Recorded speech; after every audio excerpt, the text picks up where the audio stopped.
আসসালামু আলাইকুম রহমতুল্লাহ। ইউনুস ডেলিকাস কুকিং চ্যানেলের পক্ষ হতে আপনাদেরকে স্বাগতম। আজকে আমি এখানে 1 কেজি পরিমাণ ছাগলের মাংস নিয়ে নিয়েছি, আর এখানে নিয়েছি পেঁয়াজ কুচি, 2টা টমেটো, কাঁচামরিচ, আদা 1 টুকরা, রসুন 1টি, আর এদিকে এলাচ, দালচিনি, রং, গোলমরিচ, এটা হচ্ছে জিরা গুঁড়া, নিচে মরিচ গুঁড়া, হলুদ গুঁড়া, মশলা গুঁড়া, আর এদিকে নিয়েছি 3টা আলু টুকরো করে। এগুলো দিয়ে আজকে আমি মজাদার একটি রান্না করব। তো ভিডিওটি না টেনে দেখতে থাকুন। হাঁড়ি বসিয়ে দিলাম, হাঁড়ি গরম হয়ে আসছে। এখন আমি তেল দিয়ে দিচ্ছি, পরিমাণ মতো তেল দিবেন। যেহেতু চর্বি মাংস আমি তেল একটু কম দিচ্ছি। আমার তেলগুলো গরম হয়ে আসছে, আমি এখন পেঁয়াজ কুচিগুলো দিয়ে দেবো।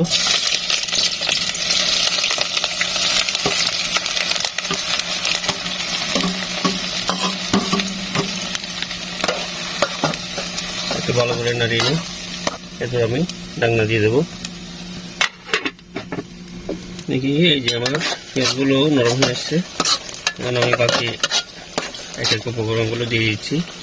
এখানে আমি আদা বাটা আর রসুন বাটা নিয়েছি, এগুলো দিয়ে দিচ্ছি।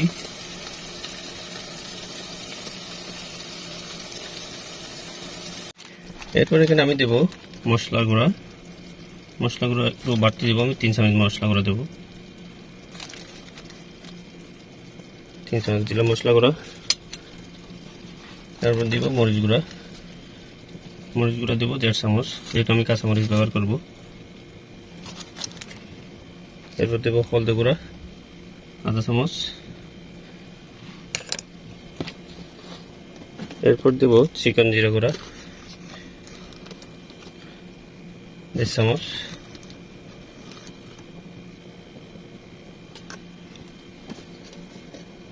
এরপর দেবো গোলমরিচ 7-8টা। তারপর দেবো রং 7-8টা। তারপর দেবো এলাচ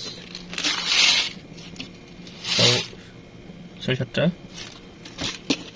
তারপর দেবো দালচিনি 1 টুকরা, 2 টুকরা, 3 টুকরা দিলাম। এরপর হালকা করে পানি দেব, আর না হয় এগুলো একটু লেগে যাবে। এরপর দেব লবণ। লবণ এখন আমি অল্প পরিমাণ দেবো, পরে লবণ থেকে তারপর দেব। এরপর আমি ভালো করে নাড়িয়ে নেব। এরপর দেখেন আমি ভালো করে নাড়িয়ে নিচ্ছি, যাতে সবগুলো মিক্স হয়ে যায়। এরপর ঢাকনা দিয়ে দেবো। এভাবে আমি 5 মিনিট রেখে দেবো। দেখি মাশাআল্লাহ আমার মশলাগুলো হয়ে এসছে, খুব সুন্দর। দেখেন এখানে আমি দিয়ে দেব তেজপাতা দিয়েছি 4টা। এরপর কাঁচামরিচ, আর এখন যদি দিয়ে না দিই এগুলো ঝালগুলো বেরোবে না। টমেটোগুলো দিয়ে দেবো, যাতে এগুলো মিশিয়ে হয়ে যায়। এগুলো ছোটো ছোটো টুকরা করে দিয়েছি, ভালো করে আমি নাড়িয়ে নেব। টমেটোগুলো সসের বিপরীতে কাজ করবে। এই দেখেন কি সুন্দর একটা কালার আসছে। আমি এখানে আবার ঢাকনা দিয়ে আরো 5 মিনিট রেখে দেব। দেখি আমার মশলাগুলো কতটুকু হয়েছে। ইনশাআল্লাহ আমার টমেটো থেকেও ভালো পানি বেরিয়ে গেছে, এখানে আমার পানি দিতে হবে না। এখন আমি দিয়ে দেবো কিছু ধনিয়া কুচি। ধনিয়া পাতাগুলো কিন্তু রেখে দিয়েছি, গোড়ালিগুলো আমি কুচি কুচি করে নিয়েছি। এগুলো মশলার সাথে দিলে সুন্দর একটা ফ্লেভার আসে। এটা আপনারা একবার ট্রাই করে দেখেন। নাড়িয়ে সবগুলোর সাথে মিক্স করে নেব। এরপর আগে থেকে ধুয়ে রাখা আমি মাংসগুলো এখানে দিয়ে দেবো। আমি ভালো করে ধুয়ে নিয়েছি, এখানে এগুলো সবগুলো মাংস আমি দিয়ে দিচ্ছি। আমার মাংসগুলো একেবারে চর্বিযুক্ত, তাই আমি তেলের পরিমাণ একটু কম দিয়েছি, কারণ এখান থেকে আরও তেল বেরিয়ে যাবে চর্বি থেকে। ভালো করে উলটপালট করে দিচ্ছি।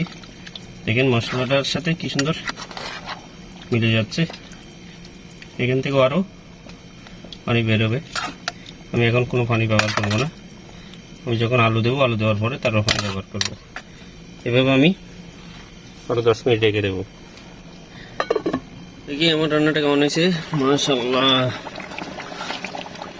আমার মাংসগুলো একেবারে সিদ্ধ হয়ে আসছে। চর্বিগুলো দেখেন কি সুন্দর দেখতে হয়েছে, কারণ মাংসের মধ্যে চর্বি না থাকলে মাংসটা স্বাদ থাকে না। এখন আমি এখানে দিয়ে দেবো ভিজিয়ে রাখা আলু। কারণ আলুগুলো আগে দিয়ে দিলে নরম হয়ে যেত, সে কারণে আমি আলুগুলো এখন দিচ্ছি। আপনারাও এভাবে দিবেন, তাহলে আলুগুলো গলে যাবে না, ভেঙে যাবে না। আমি ভালো করে নাড়িয়ে নেব।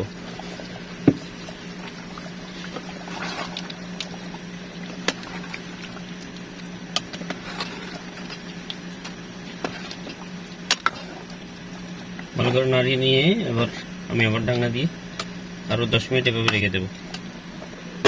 দেখি আমার রান্নাটা কেমন আছে। মাশাআল্লাহ, আমার রান্নাটা হয়ে গেছে। এই দেখেন মাংসগুলো একেবারে সিদ্ধ হয়ে গেছে, আলুগুলো সিদ্ধ হয়ে গেছে। এখন আমি ধনিয়া পাতা দিয়ে রেখে দেবো আগুন ছোটো করে। আমি ধনিয়া পাতা নিয়ে নিয়েছি, এগুলো দিয়ে দেবো। ধনিয়া পাতা দিয়ে দিলাম।